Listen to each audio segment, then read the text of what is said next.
Hi, this is Jerry, and welcome to DIY Made Easy.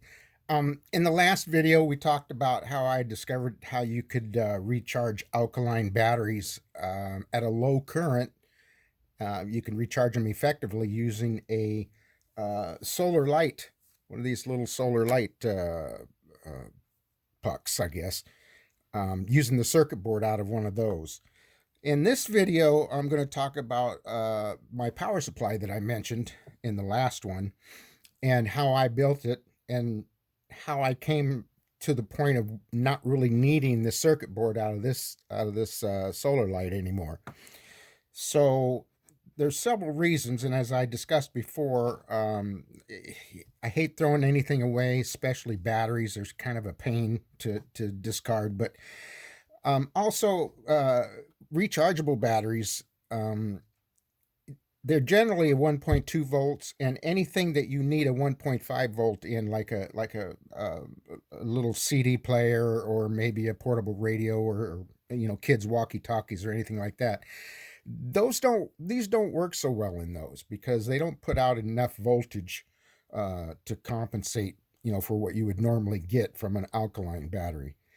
So I just happened to figure out that you could actually recharge alkaline batteries using a solar light. So I went from there and kind of did some more research and came up with this power supply that I use to actually do it. And you can charge just about any battery you want from this. I got a 18650 socket here, or a battery holder here. I've got a double A battery holder here, and putting a nut in at the spring end here allows me to put AAA batteries in there. And then I've got a 9-volt battery socket here. And this guy, I basically took it off of an old defunct 9-volt battery and soldered wires to the back connectors. And eventually, in the next one I'm building, I'm actually going to incorporate a USB socket, so that I could use a car adapter and charge batteries in the vehicle. I've also got some alligator clips that I connect to the input side of this buck boost converter, to go directly off the car battery. So it's kind of an emergency charger in a sense that you could basically input any voltage into this thing from anything and charge batteries with it. It's all adjusted by the buck boost converter from this little trim pot right here. And so basically what I figured out is alkaline batteries. Let's just use the double A as a for example. They're rated at 1.5 volts, and your better batteries are up around 2400 milliamps. And in order to get you can get 1.5 volt rechargeables, but they're about 2 or sometimes 3 times the price of a regular alkaline battery. And again, alkaline batteries can be recharged if you do it correctly. And basically, the correct way is not to overdrive them and boil the chemicals inside of them so that they start leaking and makes them worthless. So a little more research along with trial and error, I figured out, a brand new battery out of the package is 1.7 volts or 1.6, somewhere around there. And double A battery being around 2400 milliamps, I figured out that if you charge them at about 10% their rating, that's 240 milliamps. Now, I have yet to have a battery go up that high, require that much of a charge. Although there are some, if it's shorted, it'll max out. And if it's an open battery, then you won't get any charge. You won't be able to charge it at all. So going on from there, basically all you need is,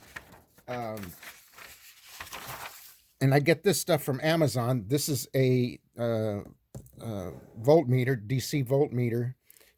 There's not a lot that you need to do with it other than hook up the cables to it and put it in the circuit.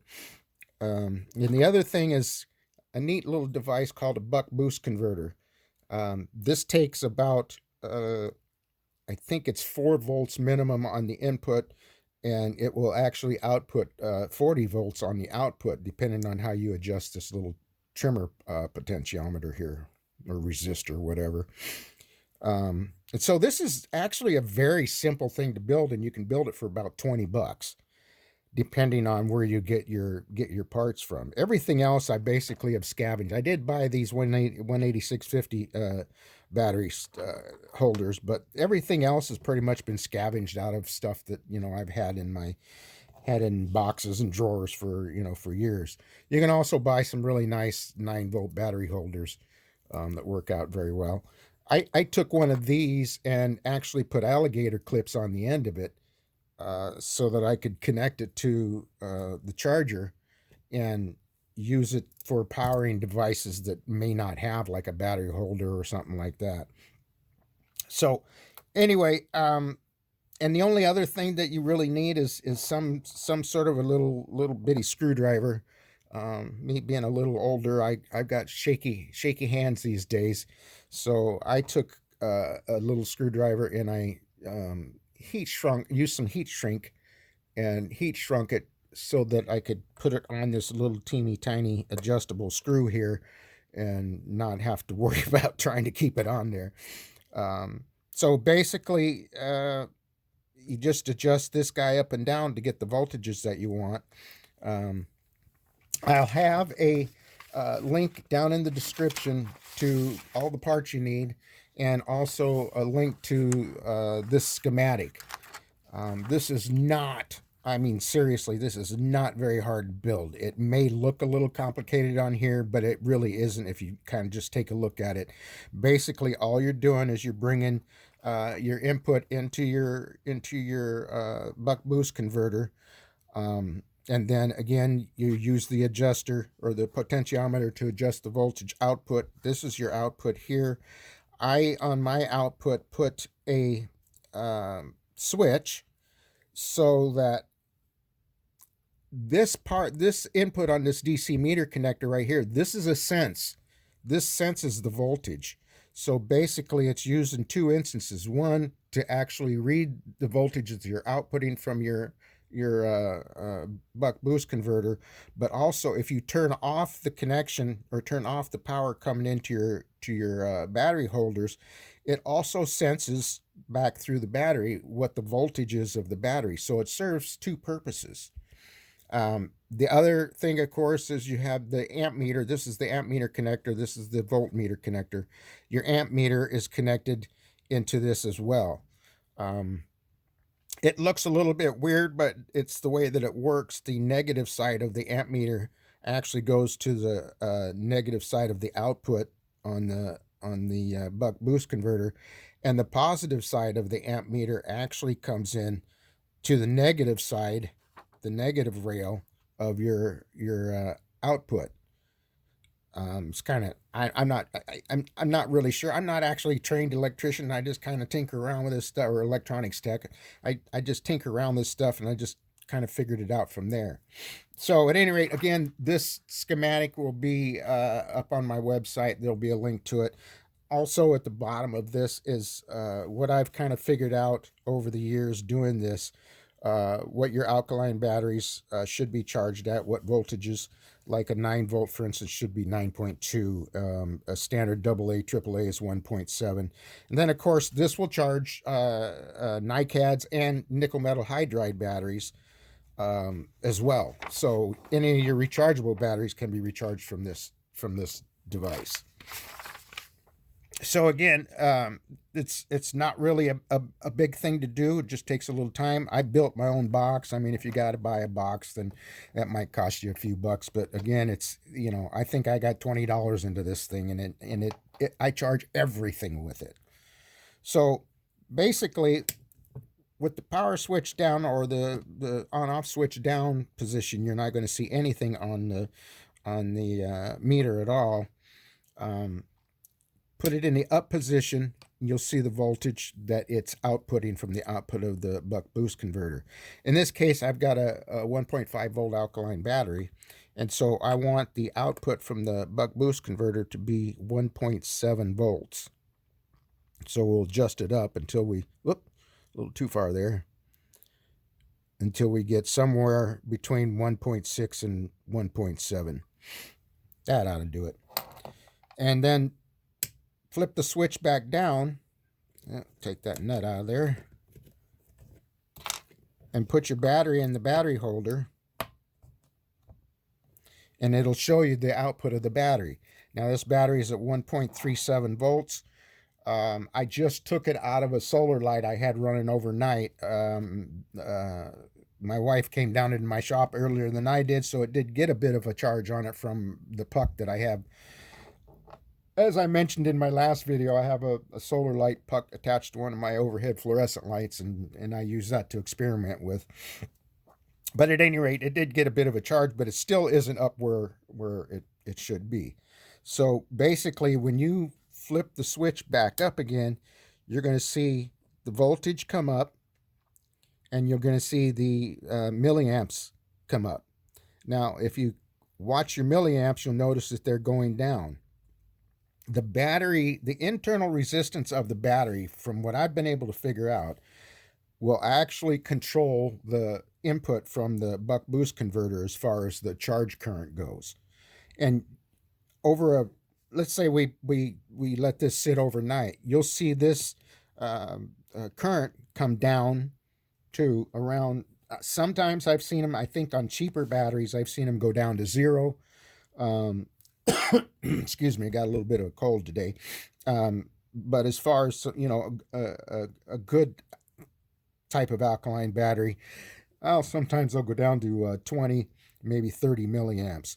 And you'll see the voltage come up, and the voltage will be up to whatever you've set your output to be. So in this case, it'll eventually get up to 1.7. And so you notice this went down from about 200, 250, I think it was. It's now down to 195. And it'll keep going down quickly like that until it levels out, and then it'll start taking the charge more slowly. Excuse me. I have yet to have a battery, and I've done, I don't know, a couple, 200-300 batteries. I have yet to have a battery overheat or boil the chemicals to the point to where it starts leaking. Again, you might see a battery that'll get up near 500 milliamps. That's a half an amp. That's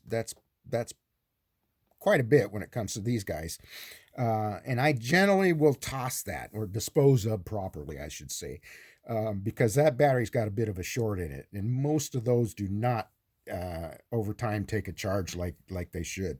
The opposite end of the spectrum is a battery that doesn't show any milliamps when you're trying to charge it. That's an open battery. I haven't seen a lot of those, and basically dispose of those properly as well. So basically, I'll leave this sitting here until tomorrow morning probably, and come back and check it and see what level it's at. I'll leave him, and then I'll pop the battery out of the holder, and I'll leave it sit overnight, so that I can check and see. Sometimes they'll need a double or another charge. You'll need to put it in a second time and charge it again. Recharging alkaline batteries is not like recharging your rechargeable batteries. These guys will recharge in, pretty quick, depending on how much current you put to them. They'll take a little more current, and they'll charge a little bit faster. 18650s, these big boys here, I scavenge these out of old laptop batteries, and I use them quite in quite a few things. They're 3.7 volts, and that would be, I think these are recharged at, actually I do not have it on my list. These are recharged at 4.2 volts. So you can recharge, of course, like I said, nickel metal hydride, NiCads, and I also recharge these little 2/3 AA batteries by putting a couple of nuts at the negative end of the battery holder to make sure that it fits in there snugly. Otherwise, there's not, again, it's not expensive to build. It's not hard to build. I'll provide the schematic for you.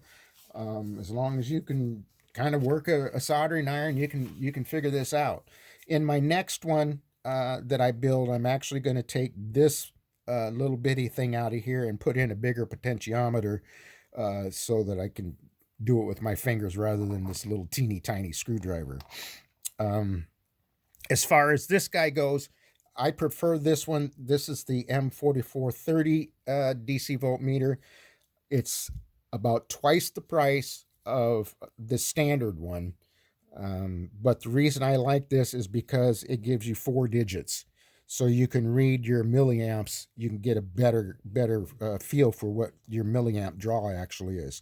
The other one, the cheaper one, is only a 3-digit one, and it doesn't tell you the milliamps or the voltage for that matter.